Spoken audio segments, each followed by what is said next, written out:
You are listening to SPN, the Sports Podcasting Network. وتكلم من هناك لشوارزنيجر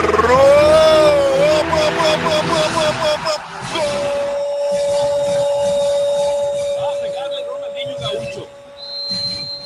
Ya lo hace. Pierna derecha, directo al arco. ¡Golazo! ¡Golazo!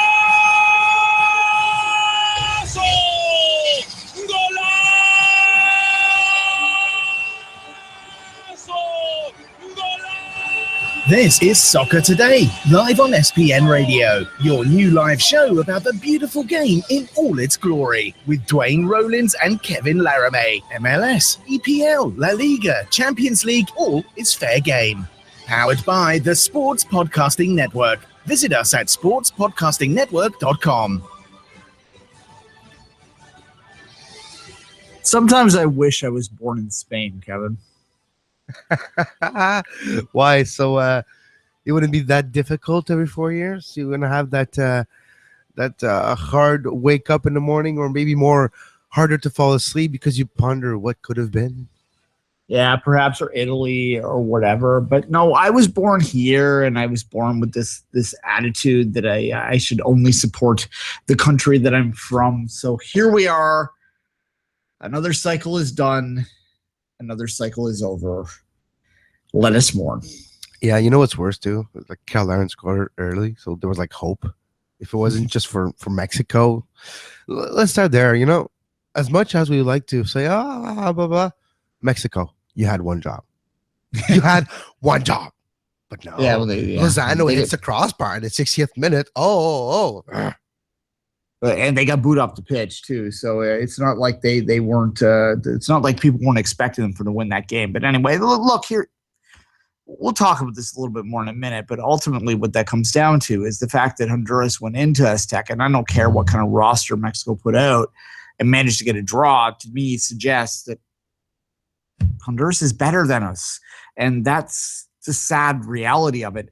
Someone was saying to me earlier today, Kevin, that Canada won't qualify to the Hacks until they get a good draw. Well, that's perhaps true, but they're not going to get a good draw until they're better. So it's kind of one of those chicken and the egg question. Which came first? Well, if you seeded better, you get a better group theoretically, and you don't have Honduras and Mexico in your group, because technically when they were drawing those pools, Canada's theoretically the third team in that group, and look where we finished. It finished the way it was supposed to, if you know what I mean by supposed. Yeah, exactly. I was talking to someone involved in Canadian soccer last night, and they said, look, we finished exactly where we were seeded to finish. So it's hard to really get too worked up about it. That said, people are worked up about it, and we'll probably talk about that in the next block. But nonetheless, let's start here on this. Well, the next block, I think we'll break it down a little more logically, emotionally.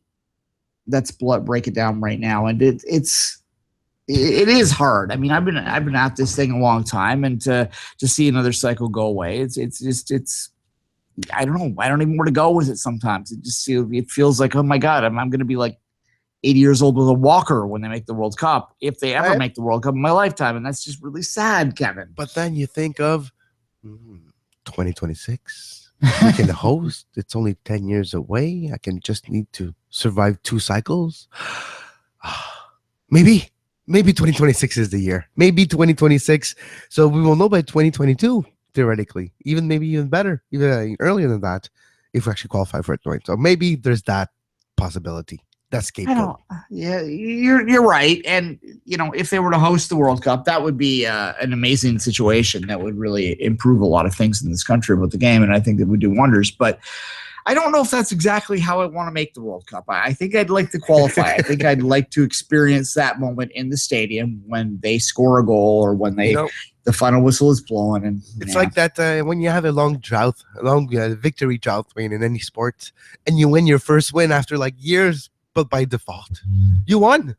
But it's not the same. There's like an asterisk. They qualified because they was host. I can understand.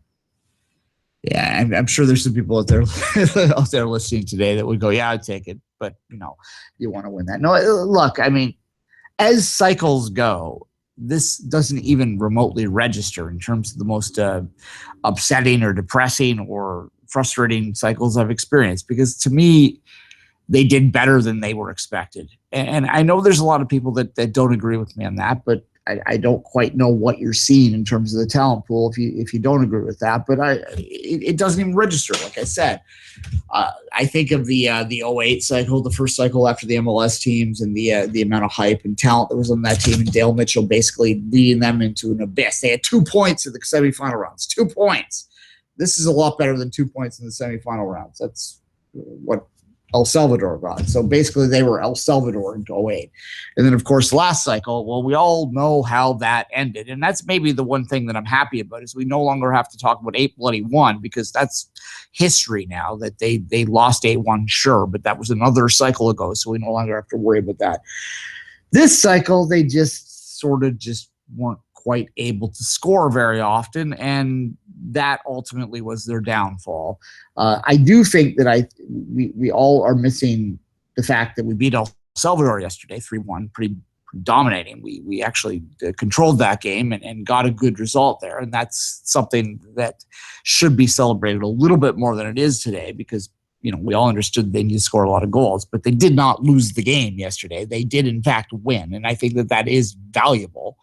So that's maybe where we'll start here. One tweet that I saw, I think, was from Aaron Nielsen. If you go back to September 2015, Duane, that's where the tournament or the qualification process was lost for Canada with that draw in El Salvador. Sure, but are they good enough to win down there? This is where I differ from people on this, Kevin, I know that, yes, it was an El Salvador quote-unquote B team that day, but Jesus, are you familiar with Canada's history in Central America? The fact that they got a draw down there was actually a result that was significant, that they hadn't gotten in the past. Usually they had their ass handed to them for the last 3 or 4 cycles whenever they went to Central America, no matter who they were playing. So I take some issue with this idea that we should have just snapped our fingers and got a result down there that day. Look, I'm going to talk about Floro in a different block, but I just don't understand where people think that I don't get it. I don't get how they think that we were just going to change things by some decision or some sub or some whatever. No, the reality is that they just could not score. Even last night, the amount of chances they created, how many goals did they create out of those? 2, 3. 3, yeah, 3. One legitimate one, because 2 were offside. Yeah. But anyway. Yes, and how many chances did Laramee get in the first half alone? 8? 9? So until we can finish those chances, I don't think it's really that reasonable to suggest that they can go down and get a goddamn result in El Salvador, regardless of who's in front of them, because there's a lot of factors in playing in Central America that aren't necessarily just easy to wave over, no matter what that lineup is. This was the first time they beat El Salvador in like 4 cycles or some damn thing. So let's have some perspective on that. It just frustrates me on that. Yes, that is the difference. You're right. Although Honduras also drew El Salvador in El Salvador. So there you go. I don't think it was, expected to be that much of a slam dunk. And as I said, Honduras went down into Mexico City and got a draw at Azteca yesterday. So, but just to be a devil's advocate a little bit, Wayne. Yes, but if you're looking at there's some progress, and you mentioned the players maybe not good enough to win. Now I have to differ with you, because if you're looking at player for player, what this team has compared to the Salvador team of last night or from a year ago, or even the Honduras team for that matter, go player for player, objectively. And you're going to have to look that it's actually really close, and we should have get a result down there, because, yeah, we are actually good enough to get a result down there. We've seen in a certain glimpses here and there, and the progress that this team has been able to show, despite Floro, we've seen that progress, and we actually kind of see the glimpses of what could be. So that's why I'm actually more disappointed maybe about that result in Salvador, because player for player, actually, for once, we were equal. Maybe. People that I talk to inside the soccer community don't necessarily agree that we are a better player for player than any of those teams. And I didn't say player. I didn't say better. I said equal, at least. You know, look at the Arfeld, the new one, the Olet that joined the team. What they brought, they're bringing James's contribution. There is some players that actually are getting the result and correlating their club play to the national team play. Not everyone, but there is some. Yeah, look, there are some players on the Canadian national team that have stepped their game up and they did better this cycle than they thought they would. But in terms of, it's very difficult for us here in Canada to look at those teams in Central America and have an objective idea of where we stand against them, because we're not familiar with a lot of the players, because they play in a league that in leagues that we don't necessarily see all the time. So I don't necessarily fully agree. I would have, like 4 or 5 years ago, agreed with what you just said, but I don't necessarily agree anymore. I think that the evidence is pretty clear over multiple cycles that perhaps these players are more battle tested anyway than what the Canadian players are. We have a lot of guys that are not playing on their club team, that are on, unattached FC, that are basically kind of squad players around the world that are on our national team that would not be on many national teams around the world. We have a few good guys for sure. Atiba Hutchinson is a player that would play probably on any national team around the world. I'm trying to think who else there would be. Who else would really objectively be on? Let's look at the States as an example. Who amongst the Canadian players would play for the United States? Honestly, I'll ask you, who outside of Hutchinson would play for the U.S. team? Well, fair enough. Yes, of course, if you choose the U.S., it's a hard one. But when I look at our players, it's as well. You mentioned some players are not playing. We've seen less unattached of Seatleys this year or this cycle than the one prior. There was one at one point. There was only like one, and he actually signed. Was to St. Ricketts. So there's that. I have to agree with you. Atiba is probably the only world-class player playing at that level right now. That's why we draw blanks on other ones.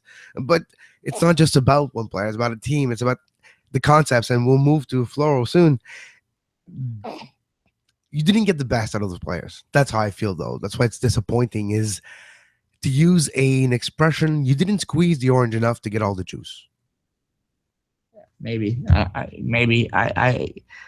not saying Floro's without blame, and I think that after the break we'll talk about Floro specifically, but I just don't see it the same way. I just don't see this team as having much more potential than 7 points in this stage, and that's a harsh thing for people to conceptualize or to take in, but to me, that's where we're at. And I just don't know what to say. Like we saw, again, I said it yesterday, the Mexico games, like we saw it against those two Mexico games, how much they were played off the pitch. That's what the World Cup looks like.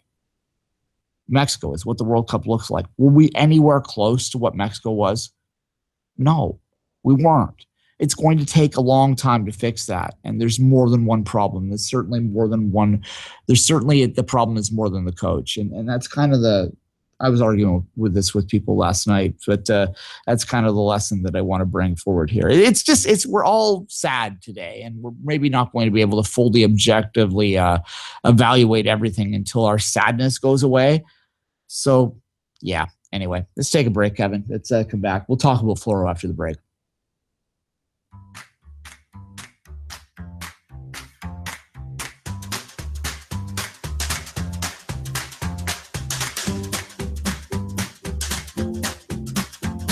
You are listening to Soccer Today, live on SPN Radio.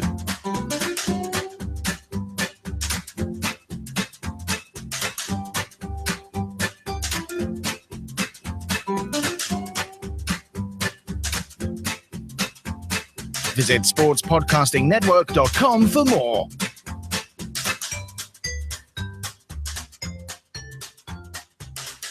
Just before we went to break, Kevin, you said that we didn't get all of the juice out of the orange. So I'd like you to start this segment by telling the listeners why you feel that way and why you feel that way as it relates to Floro. When you look at the contribution that Scott Arfeld did ever since he has been a starting player for this team, You wonder why it wasn't the case earlier on in those games in the group stage. When you have players that are like Cal Aaron missing all the chances, maybe they're asking a little something too much. Yes, there's not a million ways of making Cal Aaron play and be effective. You put him in the box, you're trying to get the ball to him either on the ground or in the air. Yes, but when you put him in a situation where he needs to to fend off 2-3 defenders, he has to work so hard that at the 60th minute, 65th, 70th, he's out, and he cannot contribute what he can for an entire period, an entire game. So those aspects of the management of the team, the way they're set up, and not necessarily made to highlight the strength, but maybe he just wanted to make sure that the weakness were not exposed. But you kind of have to highlight your strength and hide your weakness. And I feel like this wasn't applied correctly, especially in the management of games. Yesterday, 80-something minute, puts a center back. Yeah, you have to protect the result because you have to win at all costs, but you have to give yourself a chance. I don't know, or at least the optics of a chance or something. And those are the type of things that we're missing. It's not just last night. Last night, that substitution highlights it, but there's been many times we left wondering, what are the substitution for? What's the actual thinking behind it? And it's hard to get an answer to that.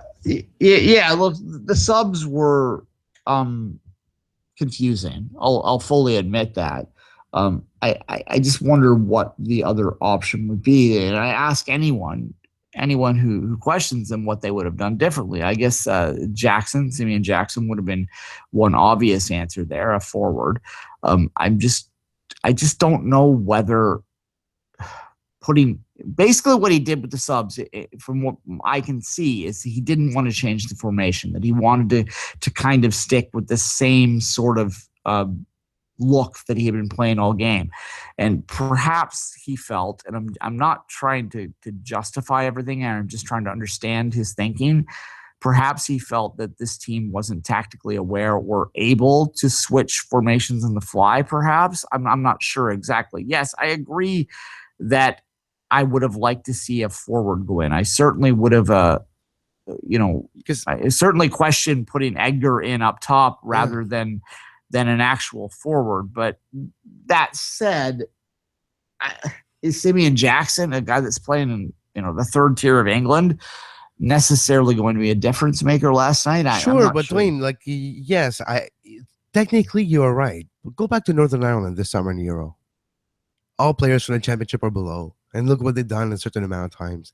Yes, you can go technically and theoretically saying, look, the player's not good enough, but it's on the field, it's on the pitch. And on that moment, maybe that player do have it in his legs. Who knows? You have to take the chances sometimes. And he's so risk averse that sometimes not taking any risk is a bigger risk itself. Yeah. My hesitation with this is simply this. I am afraid that there are people within the Canadian soccer community that are just going to make Floro a scapegoat to cover all of the problems that exist that they themselves are a big part of, and say, oh, we would cut the head off of Floro, then we're going to solve everything. And that then takes the attention away from some of the grassroots issues that exist out there. That's my issue with it. I'm not saying that it's probably time to move on from Floro. I think that they probably will move on to Floro sometime this week. His contract is up.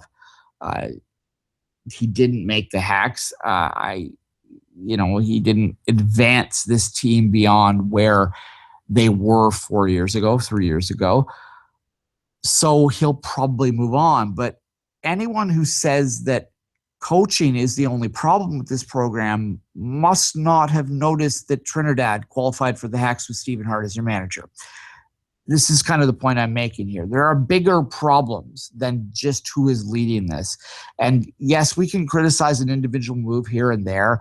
We can question an individual move here and there. But to sit back and sort of just put all of our attention and all of our focus on Floro, to me, is dangerous because it prevents us from looking at the whole system.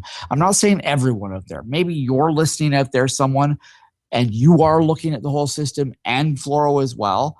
But I am thinking about the person who doesn't listen to this podcast, that doesn't read the blogs, that doesn't really think about this program all that much beyond game days.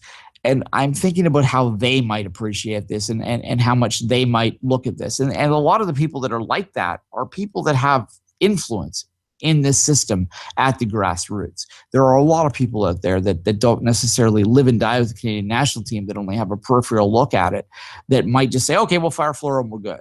Well, no, we're not good if we just fire Floro. If we don't continue our fundamental changes, then nothing's going to change. Let's go back to when CSA, Canadian Soccer Association, hired Floro.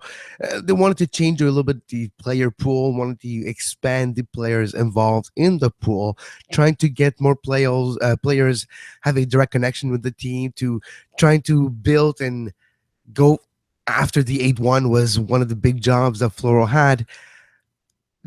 We all know that he wasn't the coach because of his age, because of his pedigree and all that. We knew he was not going to be the coach for Canada for the next 5 cycles and become the legend as a coach for this country. That was never in the plans. His plans was on a short-term basis to right the ship. Did he achieve that, Duane? Did he right the ship a little bit? Are we actually going on a better course than we were before Floro came? And what type of manager should we bring to continue to right that ship if it hasn't been done already?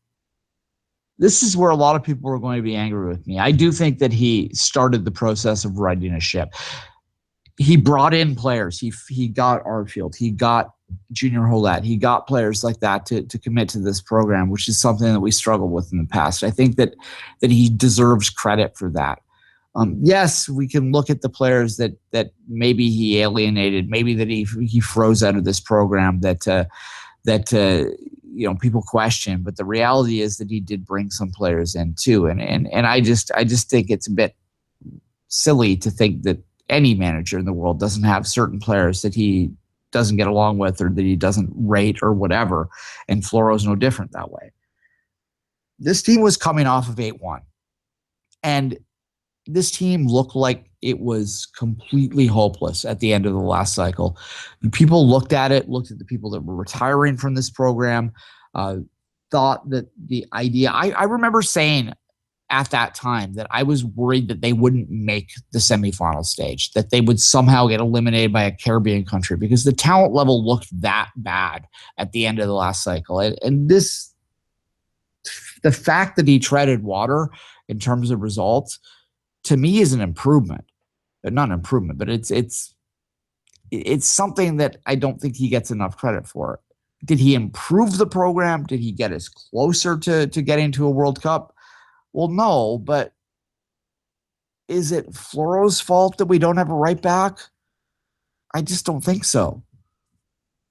So any kids out there that are listening, you're a player, you're Canadian, ask your coach tomorrow morning when you come and see him, Coach, I want to be moved to right back. Please teach me how to be a right back. I want to be the solution for this team. Yeah, well, there you go. Yeah. Or because, it's like you mentioned, we're sad a little bit, emotional because Russia, not going to happen. 2022 seems far away. November, December 2022 for Qatar. Possible. It's far. Where do we go from now? I do feel like 4 years ago, but the mountain doesn't seem that big, but it's still a big mountain in front of us, no? It's just a long time in front of us, what it is. I mean, it's what today? It's September 2016, and the earliest that they can play in the World Cup is what, November, December 2022. So it's a very big, long ride before they could possibly be in a World Cup, and that's depressing because none of us are getting any younger, right? Yeah, so 6 years. That's kind of the sad part of it. And where do we go from here? Well, I mean, U20 qualifying starts on February 17th.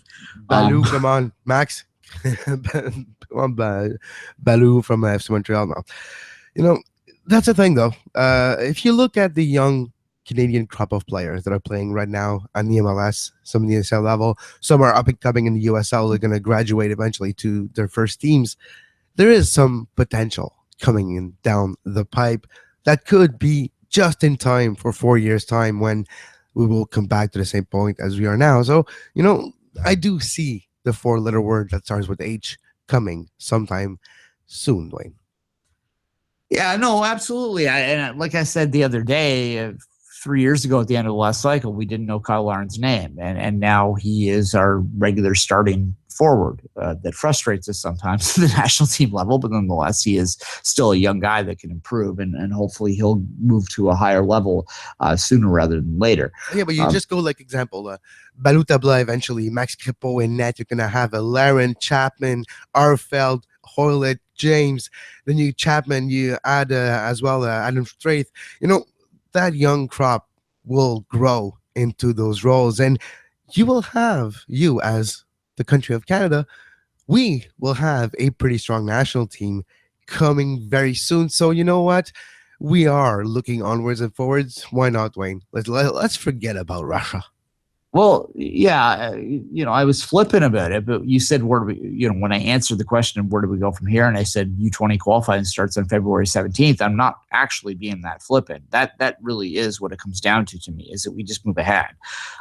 The reality is, and this is where I've always been this entire cycle, the reality is that this cycle was a long shot, always. And to me, it was always about building to 22 anyway, and continuing to try and find young players and continuing to try and encourage those young developing systems out there to create these players and continue to do good work. So I will look to that U20 qualifying program in just a few months' time and sort of look at that as an antidote, as a pill that I can take to get over this sort of stuff, because that's what I'm going to focus on. And this is I wrote this little article on CSN the other day where I said, an open letter to the voyageurs. And it was that was kind of the message I gave, is like, regardless of what happens, we just got to keep moving on. Like, you either support this team or you don't. Like, no one's under any delusions that the Canadian national team is ever going to be a world beater. We're not going to ever win the World Cup, right? That's not the goal here. We just want to be confident. Well, yeah, not anymore, not 20 to 40 years now, maybe 60, 80 years down the road, who knows? But 20 to 40, I have to go with it. Maybe it's me being optimistic and all the possibilities open in the world, but from now until I'm 65, I don't expect Canada to win the World Cup now. Yeah, no, yeah. No, 65, I can't count. 40 until I'm 72. Oh, geez. I'll be long in the ground when that happens. Yeah. It's not get ourselves. It's just not. It's a silly concept. Yeah, but that's maybe not. Maybe we will all be alive by then, because 20, 40 years from now, like, you're not gonna die. People are gonna put a chip in you. You're gonna have like an Apple body, so your eye body is gonna be just fixed, and then you're just gonna be moving on forward. You're gonna be in better shape in 40 years than you are now. Maybe I should get a new hobby by then. Anyway. But you're going to be playing for the national team in 40 years. Fountain of youth, man. Exactly. All right. Let's take a break. We're going to wrap the Canada talk up in our next block. Have a little conversation about MLS, about whether the systems are working right now, what the system needs to do to change, stuff like that. Right after this.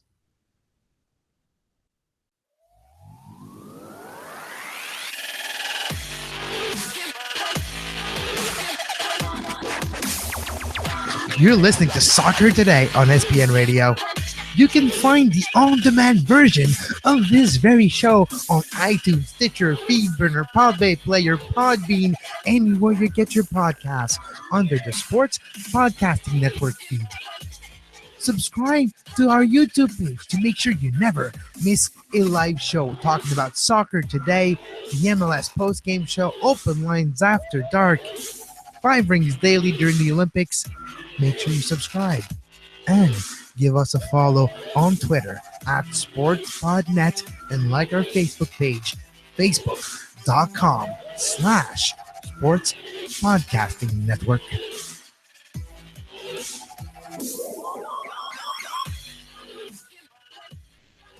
Here's a thought exercise. This is the 10th season of Major League Soccer in Canada. And Major League Soccer has done a lot of good things in terms of growing the sport in a spectator perspective, creating communities of fans around the 3 major cities in this country. But 9 years in, 10 seasons in, is it working? Is it making our national team better, Kevin? Well, do you say ours or our? Because United States, same level too as well. But no, it's it's a good question. It's a fair question to ask because, well, is it the responsibility though? Was it a goal in Major League Soccer, or is it more of individual? The cities themselves want to be part of those leagues, and yeah, maybe that feeling is going to be more included now because we actually seen partnership with the Impact and the Fédération Soccer du Québec with the Canadian Soccer Association, a better work relation. So going forward, it might be better off. But now you're right, 10 years in, not a lot of results, especially on paper. Some players that have been from the player pool of Major League Soccer have infringed with the national team and not necessarily been able to create a long time spot for them. Thinking of Cal Becker's, André Lefebvre for Montreal. There's the Osario's, Chapman, Toronto, and all those players. But yeah, you're right. 10 years in, was it enough? I think yes. If you look down, there was some benefits, a player here and there, infrastructures, a certain amount of tactical exchange, very little. But there was some benefits. Was it enough to justify the hoopla, the hype, the money investment? Maybe not enough. Yeah, maybe my answer would be yeah. There's not enough. Maybe it's not an easy answer to it's not an easy answer to find, right? And this I think is something that outside of the spectator stuff, and I reiterate that Major League Soccer, what it's done is it's created 3 communities that have club teams that they are passionate about. There are huge Impact fans, huge TFC fans, huge Whitecap fans out there that have a club that day in, day out that they can support and they can distract themselves. So I'll say this, that 10 years ago or 12 years ago, before MLS was on the agenda, at the end of a cycle, if Canada was eliminated, for those of us here in this country, we had, whatever our European team was, but we didn't have anything locally to support. So there's value in that, and I'm not going to dismiss that. I'm not going to dismiss the fact that, people here in Toronto today can move past the Canadian national team and start thinking about TFC's playoff drive. Same in Montreal, same in Vancouver. I'm not going to dismiss the value of that. But in terms of whether or not it's actually improving the Canadian national team pool, to me, and this is something I've talked about a lot in the past, and there's a lot of issues that you're familiar with, most of you that listen to this, that I could bring up again here. But to me, it's simply not. It's not living up to what they promised back then. With this, I remember back in 2006, I was around, and I remember the brave talk about how this was what Canada needed, and this was what was going to drive us forward and give us these opportunities. But there are 9 guaranteed spots. 9 guaranteed player spots for Canadians in this league.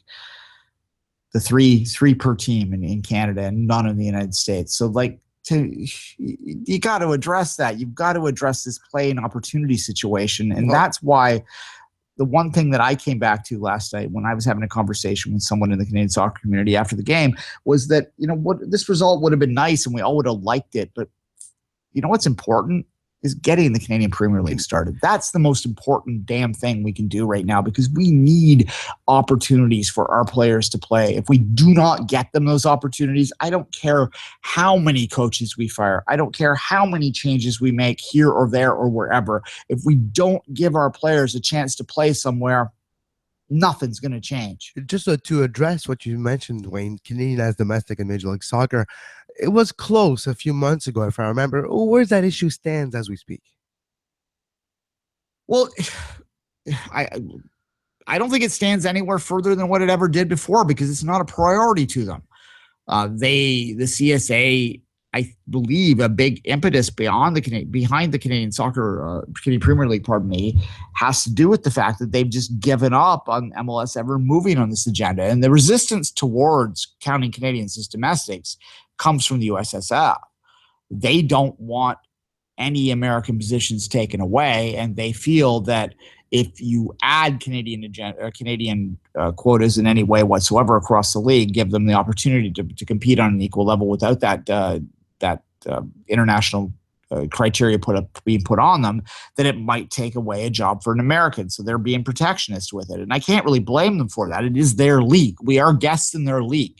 And but that said, that said, I'm also Canadian, and I think that if they're going to call it our D1 league, then they need to address that. So no, the answer to your question shortly is I don't think there's any movement on that issue. None.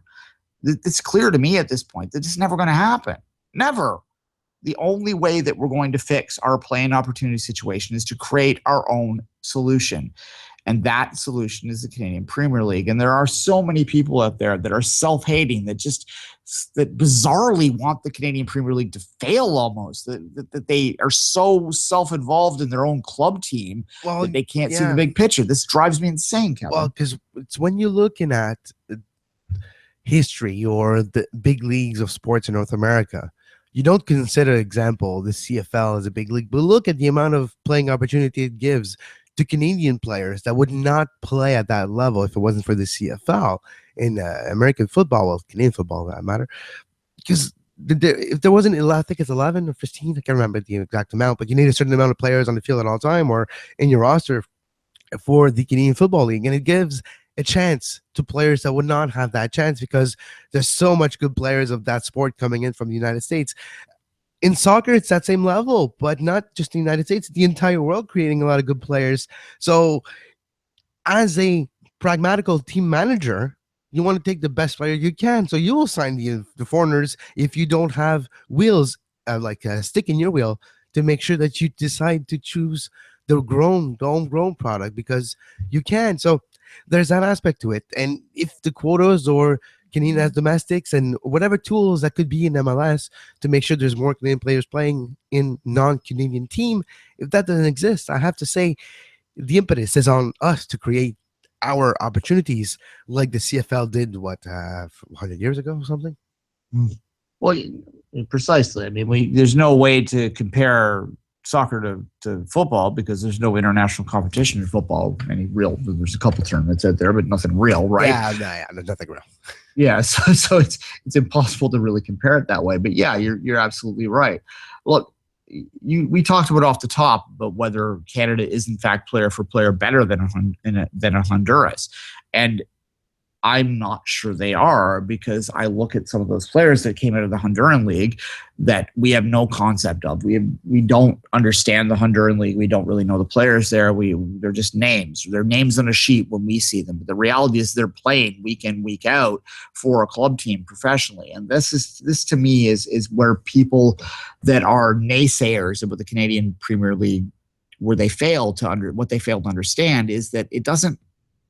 All that matters is having that league, getting this opportunity for these players to play and compete at a decent level. We're not going to create a league off the hop that's worse than any league in Central America. And as soon as we do that, it'll take a few years to really create any effect. But as soon as we do that, we begin the process of actually catching up to those countries. And until we do that, we're never going to catch up to those countries because they have those leagues. They have those opportunities for their players. They protect their players. They respect their players. They do things to make sure their players play. We do not. Nine guaranteed spots. That's absurd. And what's absurd as well, Duane, is when people think, the Canadian Premier League, well, what's going to be the goal? You cannot rival the Premier League of England. That's not the goal. The goal is not to have a league that we want to become bigger and the best in the world and have Barcelona meet with, with Ottawa Fury in the final of the FIFA World Cup. That's not the end goal. Would be nice, but that's not the end goal. The end goal is to have a league of our own, where our own play, or have at least the opportunity to do so, where they can grow and become better and eventually raise the level of the sport in this country. When I say raise the level, I'm not talking about the stands. That would be nice. I'm not talking about the viewership and the listeners on TV, because that would be nice too. What I'm talking about is just the level of play, the awareness of soccer, the amount of players playing professionally in this country would go double if that league existed. We have 5 professional teams in this country, 3 of which are basically American teams. They benefit the U.S. more than they benefit us. Let's not kid ourselves. They do. I mean, I suppose that you can look at the academy side of things and argue that they. You see the effect now in the U20s, but that's because of the USL.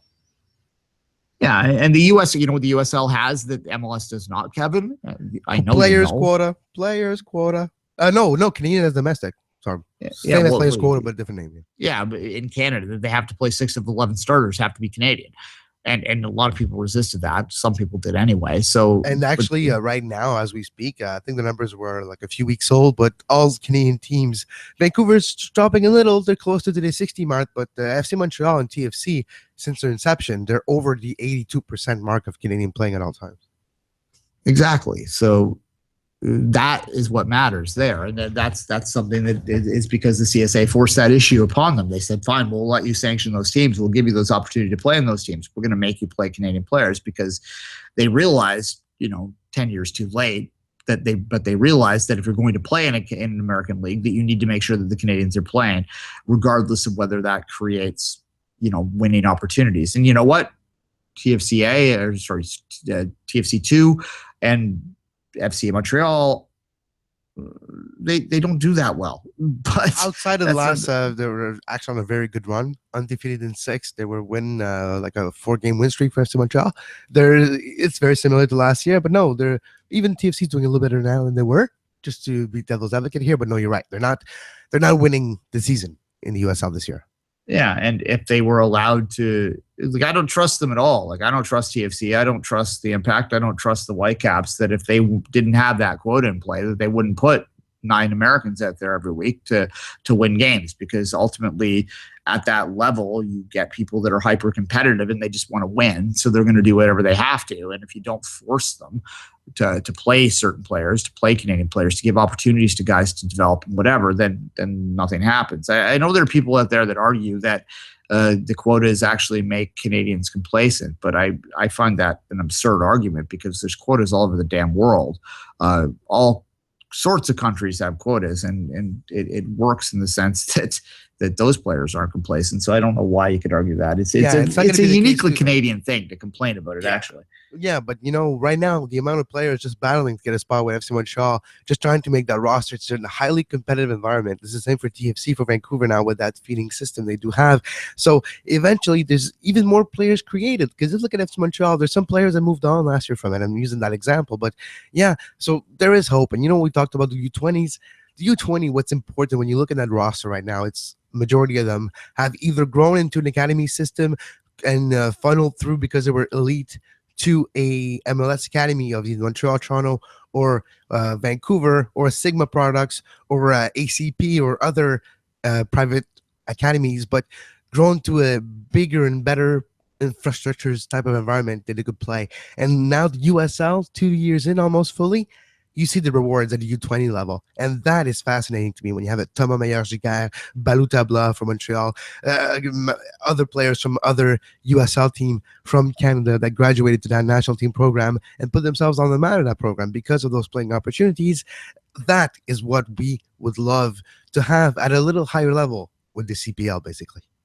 Yeah, and the next step in that evolution is to start to challenge those 3 MLS teams a little bit more, because right now they kind of exist in vacuums. They, other than Sigma, we could point to as a program that really is competing to produce players. But other than that, basically these teams kind of exist in a vacuum where they're able to get the best talent. So I would like to see a situation where they are forced to be competitive and forced to compete for top talent and to try and win games against other Canadian programs that are doing things at the same level. And that's sort of the next stage. And I think the only way that happens is we create our own league. Yeah. But it'll be fascinating, because just to finish on this is, I mentioned the agreement with the Montreal Impact Academy and the Montreal Impact and the Fédération de Soccer du Québec. What's interesting to me in that partnership is the funneling will be a lot more streamed. It will be streamlined. It will be a lot easier. The communication levels are going to be a lot more open, tactically, technically speaking, everybody working on the same direction. And that's what you need to happen. It's all well and good. We're talking about Canada as a whole and centralize everything. But look at what individually the provinces can do. Look at one league like Ligue 1, like the teams in the USL, like the province of Quebec, like the USA, Ontario Soccer Association, what those can do by themselves to, as a whole, become better. It's important as well. And we're actually seeing the blueprints of that turnaround coming in the next few years. Now, if everybody in the individual municipal association can agree with the bigger picture, it would even be even better. But that's where we are right now, and at least there is some people are recognizing that there is a problem, and they're actually making some step towards fixing them. Fair enough. All right. I don't think we're going to solve all the problems in Canadian soccer in this podcast today, Kevin. No, but we all feel a little lighter talking about it, though. I can actually go to bed now because it's actually feeling good now. All right. Let's take a break. We're going to shift gears. We're going to move away from the Canadian national team probably for a while and talk about some Major League Soccer stuff after the break.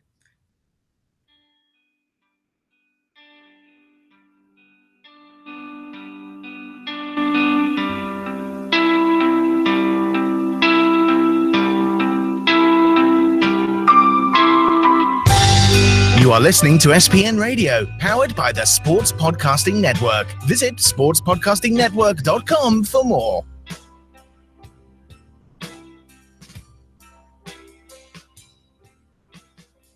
All right. MLS, we were bashing it a minute ago. Let's talk about it now, though. One positive thing about the Canadian men's national team playing in Vancouver is Kyle Laren's not going to play for Orlando against Montreal tonight. So at least he's not going to get the ball from Kaká, and Montreal is going to have a chance to maybe even have DJ Drogba back for this game. He is available. The only two players not available for Montreal tonight are Braz Oyongo, and I'm drawing blanks here. Oyongo is on the national team. So is I just forgot. I just had it in my. Never mind. So there's two players unavailable for Montreal tonight. So that's not too bad. No, fair enough. And let's talk about this game first. Montreal plays Orlando tonight at 7:30. TSN 5 here in Ontario, TVA in Quebec. So if you want to watch that game, knock yourself out. Should be a bit of a break after the last couple days with the Canadian national team. But what are the feeling there? Do you think this is a must-win, quote unquote, Kevin? Yes, Johan Venegas was his second name. I was drawing blanks on. The Montreal Impact have to win because if you're looking at the standings where they stand, they're fifth. They have 5 points ahead of DC in sixth. Orlando is just below that line, battling for a spot or remaining in contention. They're close with DC. So for Orlando, they have to get a result on the road. They don't have their prolific striker, Kyle Laren, national team duties. He was one of the goal scorers last night for Canada. But Montreal, what they need to do is use that opportunity back at home. Had the bad result on the road. You played 3 games in 8 days before the international break. You had time to rest those knocks a little, and Drogba will be available. Piatti will be available. So that will be interesting for Montreal is to get that result at home, a few goals in, trying to look good as well to establish confidence in the players in the last stretch. We are getting close to the Galaxy Sprint, as we like to call it. That's where you need to get hot to get into a playoff in the right position. Montreal, 5th in the standings. If they get hot, they can bridge that 5-point gap they have created as well and go back in the conversation of having a home field advantage, which could be very important for Montreal in the playoffs. But for that to happen, they need to get a victory and string maybe 2 or 3. And what better place to start than at home on a beautiful Wednesday night in Montreal? Yeah, it's a quintessential 6-point game. You look at this, and Montreal right now 37 points, Orlando at 31. The math does itself, right? Like Orlando wins that game tonight, say, and it's 34-37, and suddenly Montreal is going, oh, shoot, we're on that red line battle. Now we're closer to, because if you lose that game, you have to look in your mirror. If you win that game, you look in your windshield. You know what I mean? So you're looking forward if you win, and if you lose, you can look backward. So it's a statement type of game because you're going to dictate. Are you a team battling for the top of the East, or you're just a team battling for a playoff spot? Yeah, no, I'll go this far. If the Impact win tonight, they will basically assure themselves of a playoff spot. It would take a complete collapse for them to fall out at that point. If they lose, then we're having a different conversation tomorrow, Kevin, and that's sort of where we're coming at tonight. Yeah.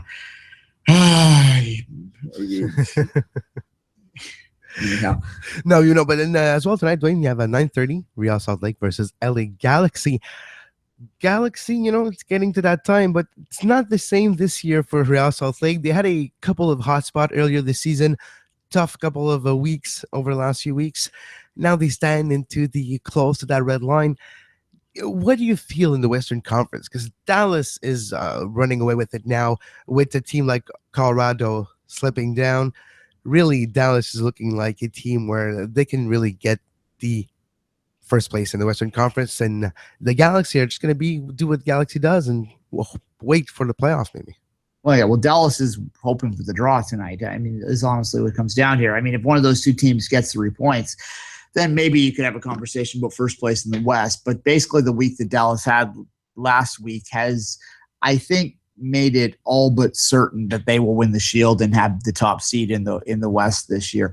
But LA and RSL playing this game tonight is a vital game for both of these teams in the sense that they both want to get that second place team, because the thing about finishing second, it's a big deal. It's no different than first in the sense that that you get that bye in the first round. And the way the MLS playoffs are working is that first and second is where you want to be, because you want to avoid that one game and out situation. I think that's really unfortunate. Like, third is the worst place you want to finish in MLS. I don't care that you host the game. You don't want to ever play a one game and be eliminated game in the first round 3 days after your season ends. That's not where you want to be. So basically, both these teams are battling to avoid that. In RSL, they're playing at home, and they're 8-0-5 at home. They have not lost in 2016 in Salt Lake City. So it's going to be interesting that way. Yeah, a couple draws, but the top 4 teams in the Western Conference have not lost at home this season so far. That's almost mind-boggling to me. You know, when you're talking about fortress, make your place a fortress, that's what you got to do. Win your game at home, or at least get a point when you're in trouble. And on the road, just survive. And look what it brings teams. Dallas, 51 points. That's exactly what they do. Look on their away record, 5-7-2. Nothing spectacular there, but their home record is pretty spectacular. No, yeah, I was just looking at it as well when you said that. It's like 0-0-0-0 is a bit startling there for sure. All those teams also, well, other than the Galaxy, who have 7 draws, but the other 3 teams for 5 and 4 are of their tie total. So these are teams that are very much getting those points at home, which is what you have to do if you want to be a top team in this league.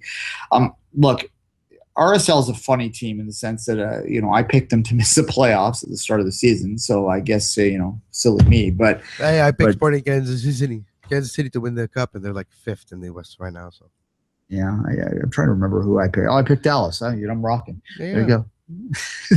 Go me.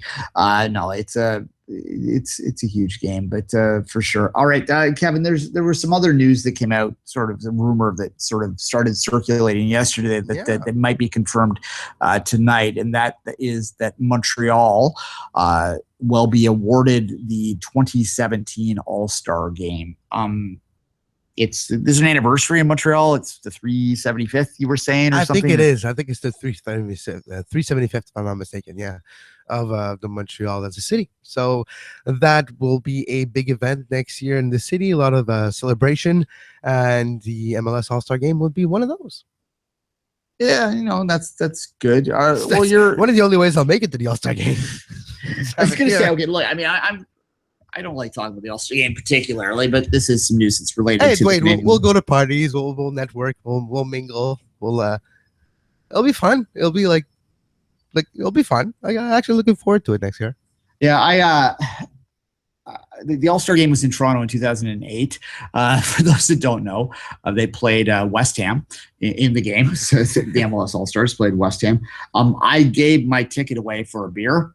So I didn't go to that game. So that's where I'm at with All-Star games. However, people that did go said that actually when they got in there and just sort of relaxed and sat down and watched the game, and the key is there, they all sat down because normally they're up singing and jumping and whatever, all my friends, but they decided in that game to just go to their actual seats, because very few of us actually sit in our actual seats in any given day, and watch the game for a game. And a lot of people said they enjoyed it. So it's not a bad game to watch, to be honest, if you're just going into it with sort of that attitude. Say this. First off, Kevin, are you, as a Montrealer, are you excited by that news? As someone who covers the Montreal Impact, I'm excited for that news, because I will probably cover that game for Canadian Soccer News and the Sports Podcasting Network, and cover the week coming up to it. So that aspect of it is fascinating. I'm just spitballing in my mind right now the amount of special videos, feature, meetup, greet up we can do with all our correspondent around the league who are going to travel to Montreal for that event. So no, I'm actually getting really excited thinking about all the possibilities for us here on the show on Soccer Today for what the All-Star could be next year here in Montreal. All right. Do you think that the announcement will resonate in Montreal, or is everyone just worried about Carey Price? Who cares about that tournament? I don't. Nobody does. Nobody does. Like, nobody even talked about it. Yeah, I'm not even going to say the name of the tournament because it's not. It's a tournament. It's just an exhibition match. It's a gala event. It's All-Star. It's a gala event too, but at least it's not trying to be something it's not. All right, go Team Europe. North American U23. That's what I'm cheering for. Yeah. How? Yeah. No, nothing. Yeah. Nothing. I was in Union Station the other day. The whole thing that they're trying to make fetch happen is what they're trying to do. Like this is everywhere down there around the ACC is all World Cup, and it's like every time I hear these people in the mainstream media talking about it, I go like, you realize no one cares, right? And really, it's going to bomb. It's totally going to bomb, and it's going to be so fun to watch it bomb, which is probably my cynical nature, and it's probably my, reflects poorly upon me, but I am most looking forward to watching this tournament bomb. Fair enough, Duane. Fair enough. All Speaking right, of bombing of tournament, well, we talked about Canada today, so let's move on to soccer today another day, so we don't have to talk about Canada. Yeah, fair enough. Well, quick, before we wrap it up, there's a minute or so here.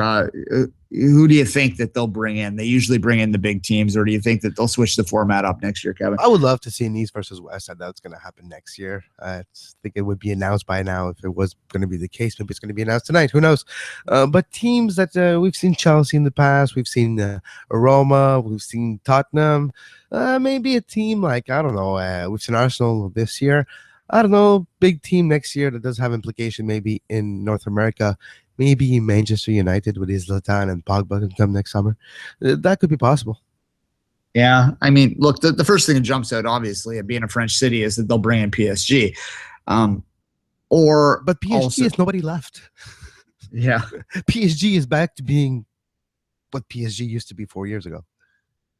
Yeah, well, we'll see. The other rumor that makes some sense is that they'll bring in Inter or Milan or Juve or some big Serie A team, because there is a massive Italian population in in Montreal as well. So that's a possibility as well. I'm curious to see. I think that Montreal being what it is, that they kind of need to have a name come in. So I think, I don't know if PSG would necessarily draw the fans in the same way that Milan would. Even Milan. I have a feeling it would be like a United. I have a feeling we're going to have Manchester United everywhere for the next 8 months. All right. We won't find that out probably for a few more months, but certainly the rumors are pretty strong that, and it makes sense with the anniversary and all that sort of stuff. The rumors are pretty strong that the announcement will come today that Montreal, which has never hosted the All-Star game, and they kind of like to rotate it around the league. It's been a long time since it's been in Canada, like I said, 2008. So the rumors are pretty strong that it will be in Montreal tomorrow. And on that note, Kevin, I'm going to wrap the show up. It's 12 noon. So as always, say goodbye. Have a great soccer, folks. You were listening to SPN, the Sports Podcasting Network. Visit us, sportspodcastingnetwork.com.